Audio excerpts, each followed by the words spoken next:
कोसी की उफनती लहरों और सीमांचल के मैदानों से उठी एक ऐसी आवाज जिसने पटना से लेकर दिल्ली तक के सियासी गलियारों को हिलाकर रख दिया। जिसे कोई कोसी का सुल्तान कहता है तो कोई लाठी और बंदूक का सबसे बड़ा खिलाड़ी। एक ऐसा नाम जिसने सूबे की सबसे बड़ी हुकूमत को बनाने के लिए पर्दे के पीछे वो खेल खेला जिसकी कल्पना भी सियासी पंडितों ने नहीं की थी। कानून की फाइलों में वो दशकों तक खौफ का पर्याय रहा, लेकिन वो हर बार राख से उठने वाले फिनिक्स की तरह और मजबूत होकर सियासी फलक पर छा गया। बिहारी नामा में आज का किस्सा राजेश रंजन उर्फ पप्पू यादव का। साल 1998, तारीख 14 जून। बिहार के पूर्णिया में सन्नाटों को चीरती हुई ताबड़तोड़ गोलियां चलती हैं। सीपीआईएम के कद्दावर नेता अजीत सरकार की सरेआम हत्या कर दी जाती है। पूरा बिहार दहल उठता है और इस हत्याकांड की सुई घूमकर टिकती है एक ऐसे नाम पर जो उस वक्त बिहार की राजनीति का सबसे खौफनाक और सबसे रसूखदार नाम बन चुका था, राजेश रंजन उर्फ पप्पू यादव। लेकिन रुकिए, कहानी सिर्फ इतनी नहीं है। ये वही शख्स है जिस पर पुरुलिया हत्याकांड के मुख्य आरोपी किम डेवी को देश से भगाने के आरोप लगे। ये वही शख्स है जो सालों जेल में रहा, लेकिन जब साल 2020 में पटना में बाढ़ आई या 2021 में कोरोना का हाहाकार मचा तो यही बाहुबली सड़कों पर छाती तक गहरे पानी में उतरकर लोगों को दूध, दवाई और पैसे बांट रहा था। आखिर कौन है ये शख्स? एक खूंखार बाहुबली, एक शातिर राजनेता, या कोसी का आधुनिक रॉबिनहुड? आज पॉलिटिकल किस्से के इस एपिसोड में हम खोलेंगे पप्पू यादव की जिंदगी के वो पन्ने जो अमूमन अखबारों की सुर्खियों में छिपे रह जाते हैं। किस्सा शुरू होता है 80 के दशक के आखिरी सालों से। पप्पू यादव का बचपन आम लड़कों जैसा नहीं था। स्कूल कॉलेज के दिनों से ही उनके नाम के आगे मारपीट और झगड़ों की कहानी जुड़ने लगी थी। जब वो कटिहार कॉलेज में पढ़ रहे थे तब एक छात्र की हत्या के आरोप में उन्हें जेल जाना पड़ा। लेकिन सस्पेंस देखिए, जेल उनके लिए सजा नहीं बल्कि उनके राजनीतिक रसूख की पहली सीढ़ी बनी। जेल के अंदर उनकी मुलाकात हुई अर्जुन यादव से, जो उस दौर में पूर्णिया के सबसे बड़े बाहुबली माने जाते थे। अर्जुन यादव ने इस युवा लड़के के तेवर भांप लिए थे। लेकिन साल 1987 में अर्जुन यादव की हत्या हो गई।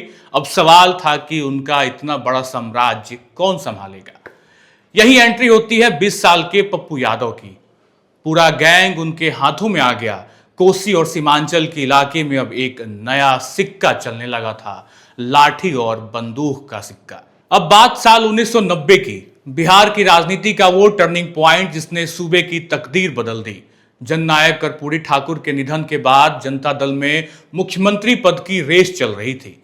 एक तरफ थे रामसुंदर दास और दूसरी तरफ थे लालू प्रसाद यादव। लालू यादव को मुख्यमंत्री बनाने के लिए विधायकों के समर्थन की सख्त जरूरत थी। उस वक्त महज 23 साल के पप्पू यादव मधेपुरा की सिंहेश्वर सीट से निर्दलीय विधायक चुनकर आए थे। कहा जाता है कि पप्पू यादव ने लालू यादव को मुख्यमंत्री बनाने के लिए पर्दे के पीछे वो खेल खेला जिसकी कल्पना भी कोई नहीं कर सकता था। किस्सा आम है कि पप्पू यादव ने 11 निर्दलीय विधायक को एकजुट किया, कुछ को तो विशेष सुरक्षा में अपने साथ रखा ताकि वो पाला ना बदल सके। लालू यादव मुख्यमंत्री बन गए, लेकिन राजनीति का दस्तूर देखिए। जो पप्पू यादव लालू के इतने करीबी बने, जल्द ही दोनों के बीच ईगो की एक बड़ी दीवार खड़ी हो गई। लालू यादव को लगने लगा कि ये लड़का यादव राजनीति में बहुत तेजी से उभर रहा है, और फिर वो दोस्ती दुश्मनी में बदल गई। पप्पू यादव की जिंदगी का सबसे बड़ा टर्निंग पॉइंट आया साल 1998 में, जब अजीत सरकार हत्याकांड में उनका नाम आया। सीबीआई जांच हुई, वो गिरफ्तार हुए और उन्हें उम्र कैद की सजा सुनाई गई। लेकिन जेल की चार दीवारें भी पप्पू यादव के रसूख को कैद नहीं कर सकी। बेऊर जेल हो या फिर तिहाड़, पप्पू यादव के जेल प्रवास के किस्से आज भी जेल अधिकारी दबी जुबान में सुनाते जरूर हैं। कहा जाता है कि जेल के अंदर उनका बकायदा दरबार सस्ता था। मोबाइल फोन, मनपसंद खाना और लग्जरी सुविधाएं उनके पास थी। एक बार तो सुप्रीम कोर्ट को खुद दखल देना पड़ा क्योंकि जेल के नियमों की धज्जियां उड़ रही थी। करीब 10 साल जेल में बिताने के बाद साल 2013 में सबूतों के अभाव में पटना हाई कोर्ट ने उन्हें बरी कर दिया। जब वो जेल से बाहर आए तो एक बदला हुआ इंसान बनने की कोशिश में थे। जेल से निकलने के बाद पप्पू यादव ने अपनी छवि को पूरी तरीके से रीब्रांड किया। उन्होंने अपनी बंदूकें छोड़कर लोगों के आंसू पोंछने शुरू किए। पटना में जब भी कोई छात्र संकट में होता या किसी गरीब के पास इलाज के पैसे नहीं होते, लोग सीधे पप्पू यादव के दरबार यानी उनके आवास पहुंच जाते।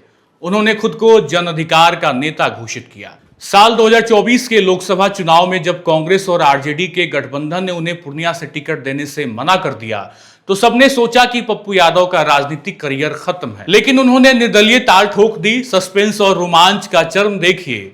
अकेले दम पर उन्होंने बड़े बड़े दिग्गजों को धूल चटा दी और पूर्णिया के सांसद बन गए। लेकिन पप्पू यादव और विवाद, ये दोनों कभी अलग नहीं हो सकते। राजनीति में बेबाकी और विवादित बयानों के लिए कई बार पप्पू यादव मशहूर भी रहे और देश भर में अलग अलग मुद्दों पे उनके दिए बयान अक्सर चर्चा का विषय बन जाते हैं। कानून की नजर में कभी मुजरिम रहे तो जनता की नजर में कभी मसीहा। बिहार की राजनीति के सबसे बड़े अनप्रिडिक्टेबल किरदार के बारे में आप क्या सोचते हैं? अपनी राय कमेंट में जरूर बताइएगा। मिलते हैं अगले एपिसोड में किसी और दिलचस्प सियासी कहानी के साथ। तब तक के लिए बहुत बहुत शुक्रिया।